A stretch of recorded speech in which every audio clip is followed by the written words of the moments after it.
Ito yung pambalot ng mansanas pag araw ng Pasko. Marami ka na nakikita. Oo, tapos pinirito. Pinirito nila, siguro. Ayun, nakakain na ngayon. Sa mga gustong pumunta dito guys, murang-mura lang dito. Per person, magkano ang binayaran natin overnight? 200 each. 200 pesos per person overnight na yun guys. Ang ganda naman maliwalas kasi hindi masyado mainit, gawa na may mga puno.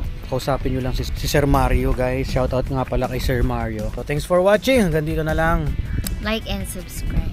At huwag nyo kalilimutan, ang suka ni Pepete. Huwag nyo kakalimutan ang suka ni Pepe.